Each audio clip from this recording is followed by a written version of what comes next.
அன்பர்களே வணக்கம். இன்று பார்க்க இருப்பது சந்திர பகவானின் வரலாறு. உயிரினங்களை படைக்கும் கடவுளான பிரம்மதேவரின் கட்டளைப்படி மகரிஷிகள் பூமியில் மனித இனங்களை பெருக்க காரணமாக இருந்தார்கள். மனித இனத்தை பெருக்கம் அடைய செய்த ரிஷிகளில் அத்திரி மகரிஷியும் ஒருவர். அத்திரி மகரிஷியும் மற்றும் அனுசுயா தேவி மும்மூர்த்திகளின் அனுகிரகத்தால் 3 குழந்தைகளை ஈன்றெடுத்தனர். மும்மூர்த்திகளின் அனுகிரகத்தால் இந்த பூவுலகில் 3 குழந்தைகளும் பிறந்தனர். அவர்கள் சோமன், துர்வாசன், தத்தாத்ரேயன். இவர்களில் துர்வாசன் வேதங்களை பலவற்றை கற்று இறைவனிடத்தில் அன்பு கொண்டு மகரிஷி ஆகிவிட்டார். தத்தாத்ரேயன் தேவகணங்களில் இணைந்து விட்டார்.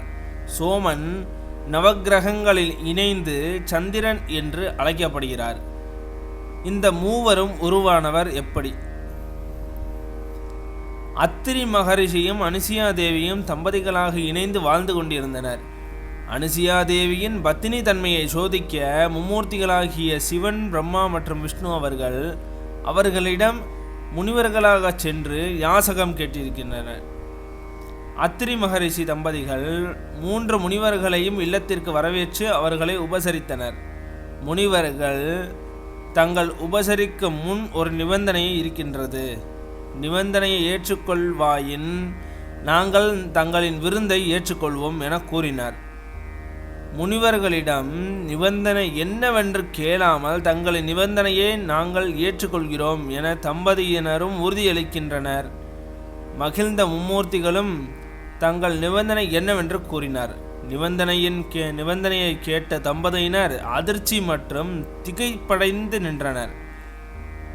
நிபந்தனை என்னவென்றால், விருந்தை பரிமாறும் முன் தேவி அவர்கள் நிர்வாண கோலத்தில் பரிமாற வேண்டும் என்பதாகும்.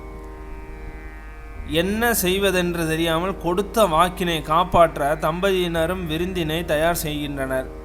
விருந்தினை பரிமாறும் நேரத்தில் அனுசுயா தேவியும் தனது பத்தினி தன்மையால் மூர்த்திகளை பச்சிலம்பாலகர்களாக மாற்றி அவர்களுக்கு சொன்ன நிபந்தனைப்படி அவர்களுக்கு உணவை பரிமாறினார்.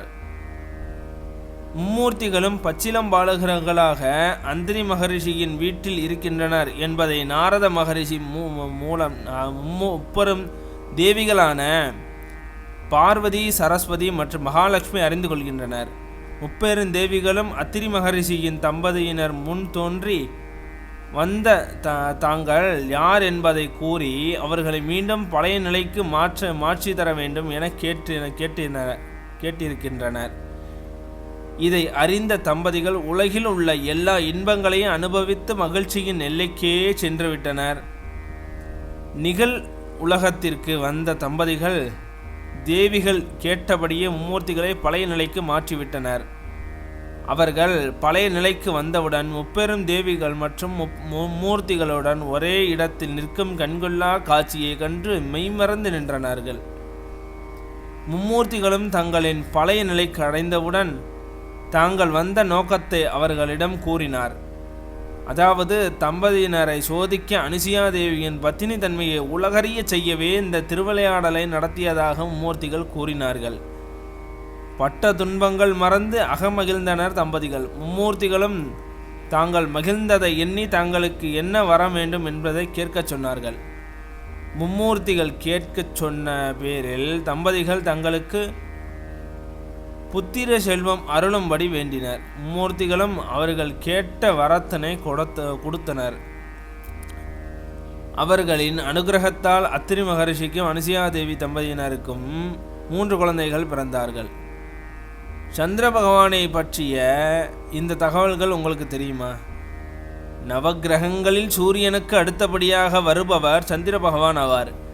பிறவியிலேயே சிறந்த பிறவி மானுட பிறவி. அந்த மானுட பிறவியில் உடல் எந்தவித ஊனமும் இல்லாமல் நல்ல ஆரோக்கியமான தேகத்துடனும் தாயின் அன்பு மற்றும் ஆதரவுடனும் வாழ சந்திர பகவானின் அனுகிரகம் முழுமையாக இருக்க வேண்டும்.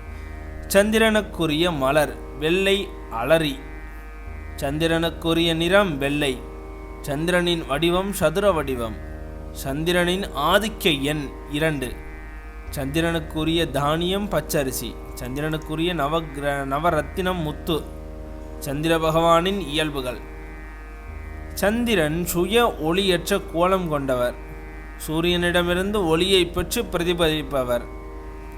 மனிதர்களின் உடல், மனம், புத்தி மற்றும் தாயார் போன்ற வாழ்க்கைக்கு முக்கியமானவர்களின் காரகனாக அமைந்து நம்மை சூழ்ந்துள்ளார்.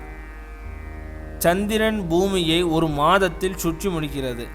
சந்திர பகவான் உயிரினங்களின் உடல் வளர்ச்சிக்கும் இரத்தத்திற்கும் ஆதிபத்தியம் பெறுகிறார்.